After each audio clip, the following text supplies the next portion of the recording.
Hello students, আজকে আমি তোমাদেরকে করাবো ক্লাস 9-এর বাস্তব সংখ্যা রিয়েল নাম্বারের কোষে দেখি 1.2 এর অঙ্কগুলো। এর আগের ভিডিওতে আমি কোষে দেখি 1.1 এর সব অঙ্কগুলো করিয়ে দিয়েছি। দুটো পার্টে ভিডিও আপলোড আছে, তোমরা যদি দেখে না থাকো অবশ্যই দেখে নিও। তো চলো শুরু করা যাক। এখানে বিবৃতিগুলো দিয়েছে যে নিচের বিবৃতিগুলি কোনটি সত্য কোনটি মিথ্যা হবে। একের দাগের একের অঙ্ক, তাহলে দেখা যাক। দুটি মূলত সংখ্যা, মনে করো 3 একটা কি মূলত সংখ্যা আর 4 একটা কি মূলত সংখ্যা। 3-এর নিচে কিছু নাই মানে 3/1, 4-এর নিচে কিছু নেই মানে 4/1। তাহলে এগুলোকে p/q আকারে প্রকাশ করা যায়। তাহলে 3 + 4 মানে কি 7, 7 মানে কি লিখতে পারি আমরা কি 7/1 মানে p/q আকারে প্রকাশ করা যায়। তাহলে এটা কি 7 হলো একটা মূলত সংখ্যা। আচ্ছা,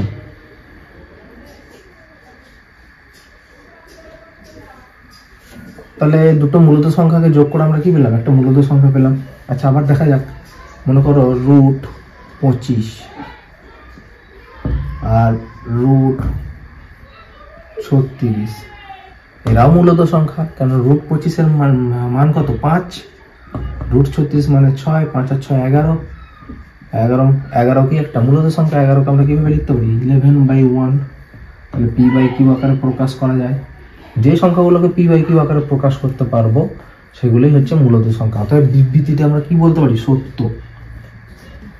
সত্য। এবার দেখো একের দাগে 2 এর বিবৃতিটা কি বলছে। 2 এর একের দাগে 2 এরটা কি বলছে, দুটি অমূলত সংখ্যার সমষ্টি সর্বদা অমূলত সংখ্যা হবে। আচ্ছা দেখা যাক। দুটো অমূলত সংখ্যা যেমন হচ্ছে, মনে করো আমি যদি লিখি √3 কি অমূলত সংখ্যা, একটা দিলাম √5 অমূলত সংখ্যা। এদের যোগ করলে কি হবে √3 + √5 মানে √3 + √5 যোগফল √3 + √5 হবে। তাহলে এটা কি, এটা একটা অমূলত সংখ্যা। বেশ, অমূলত সংখ্যা। কিন্তু সর্বদাই কি তাই পাবো সেটাই জানতে বলেছে। সর্বদা বলেছে এখানে, যেমন সর্বদাই তুমি দুটো মূলত সংখ্যাকে যোগ করলে মূলত সংখ্যাই পাবে। কিন্তু দেখা যাক অমূলত সংখ্যা দুটো সর্বদা যোগ করলে অমূলত সংখ্যা পাওয়া যায় কিনা। প্রথম ক্ষেত্রে পেলাম, দ্বিতীয় ক্ষেত্রে মনে করো যদি আমি লিখি √3 প্লাস -√3 তো অমূলত সংখ্যা, মাইনাসের দিকে এটা প্লাসের দিকে। তাহলে এটা কি হবে, এটা কি হবে √3 প্লাসে মাইনাসে -√3। তখন কি হবে, কেটে যাবে। একটা -√3 সঙ্গে +√3 যোগ করলে কি হবে, +√3 -√3 কেটে গিয়ে 0 হয়ে যাবে। আর 0 মানে কি 0/1 মানে কি p/q আকারে প্রকাশ করা গেল। তার মানে এটা কি একটা মূলদ হয়ে গেল, মূলদ সংখ্যা হয়ে গেল। তাহলে বিবৃতিটি কি বলেছিল, দুটি অমূলদ সংখ্যার সমষ্টি সর্বদা মানে সব সময় অমূলদ হবে। তো বিবৃতিটা আমরা লিখতে পারবো মিথ্যা, কখনোই না। সর্বদা অমূলদ হবে না, কখনো অমূলদ হবে কখনো মূলদ হবে। 3-এর বিবৃতি বলছে দুটি মূলদ সংখ্যার গুণফল সর্বদা মূলদ সংখ্যা হবে। গুণফল, দুটো মূলদ সংখ্যার গুণফল সর্বদা মূলদ সংখ্যা হবে। তাহলে মূলদ সংখ্যা কি একটা 4, 3, 12। হ্যাঁ অবশ্যই মূলদ সংখ্যা 12 মানে কি 12 মানে 12/1 p/q আকারে প্রকাশ করা যায়। তাহলে মূলদ, হ্যাঁ দুটো মূলদ সংখ্যার গুণফল মূলদ হলো। আবার দেখা যাক। মনে করো -2 × 3 -6 মানে -6/1 p/q আকারে প্রকাশ করা যায়। তাহলে কি মূলদ। আচ্ছা, আরো উদাহরণ যদি দেওয়া যায়, মূলদ সংখ্যা মনে করো √9 × √25 মানে কত হবে, √9 মানে 3, 3 × 3 = 9, 25, 5 × 3 = 15, 15কে আমরা কি লিখতে পারি 15/1 p/q আকারে প্রকাশ করা যায়। তার মানে মূলদ। তাহলে আমরা কি বলতে পারবো, বিবৃতিটি সত্য। দুটো মূলদ সংখ্যার গুণফল সর্বদা মূলদ সংখ্যা হবে, সত্য। বোঝা গেছে। আচ্ছা, এবার 4-এরটা, 4-এর বিবৃতিটা কি বলছে দেখা যাক। দুটি অমূলদ সংখ্যার গুণফল সর্বদা মূলদ সংখ্যা হবে। তো দেখা যাক দুটো অমূলদ সংখ্যা, মনে করো √2 ইন্টু √3 ইকুয়াল টু কি হবে তাই তো 3 × 6 √6। তাহলে দুটো মূলদ সংখ্যার গুণফল সর্বদা মূলদ সংখ্যা হবে কি? হবে না, মিথ্যা।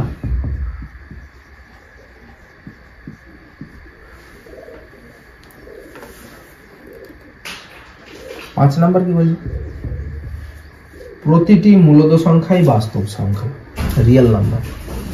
প্রতিটি মূলদ সংখ্যাই বাস্তব সংখ্যা। হ্যাঁ সত্য, সংখ্যাগুলো পড়িয়েছি আগে তোমাদেরকে। তাহলে সেগুলো হচ্ছে রিয়েল নাম্বার। অমূলদ সংখ্যা কিন্তু কখনোই বাস্তব সংখ্যার মধ্যে পড়বে না।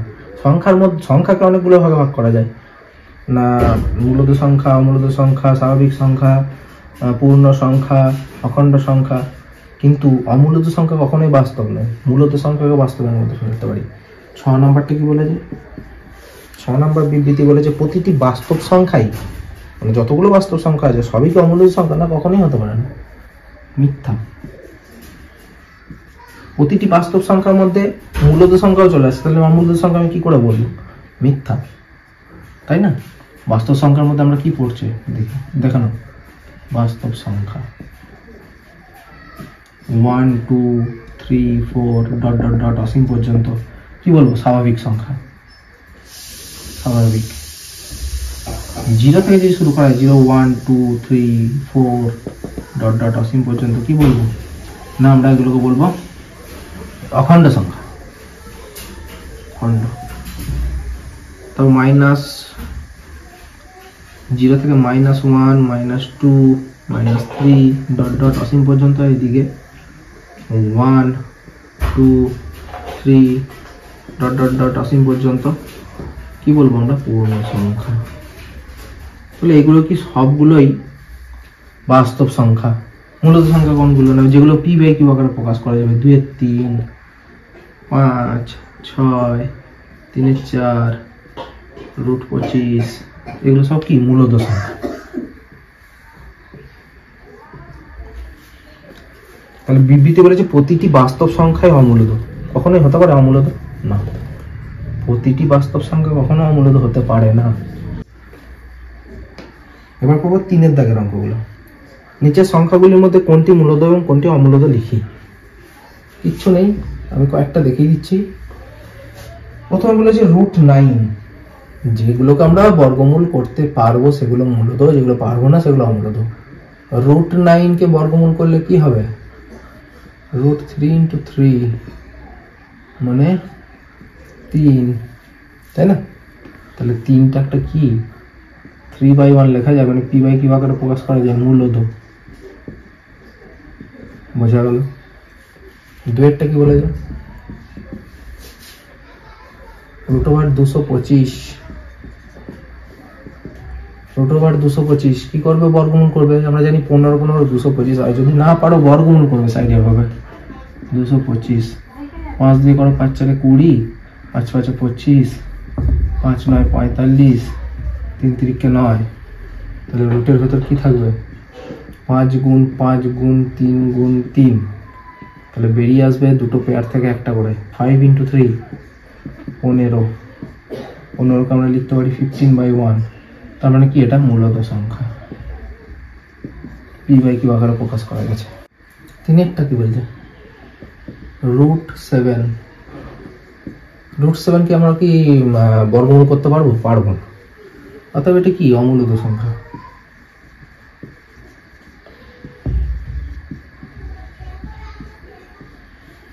আচ্ছা, তারপর √50, √100, -√81, -√81 আমি এটা দেখিয়ে দিই। 6টা -√81 এর বর্গমূল কত হবে? -√9 × 9 -9 মানে কি? 9/1 মানে p/q আকারে প্রকাশ করা যায়। তাহলে মূলদ। সাইনের জন্য কিছু এসে যাবে না, ঠিক আছে? তো বাকিগুলো তোমরা নিজেরা করবে, একই ইজি অঙ্ক। আমি বাকিগুলো আর পারলাম না, ওগুলো হোমওয়ার্ক থাকবে, নিজেরা করবে।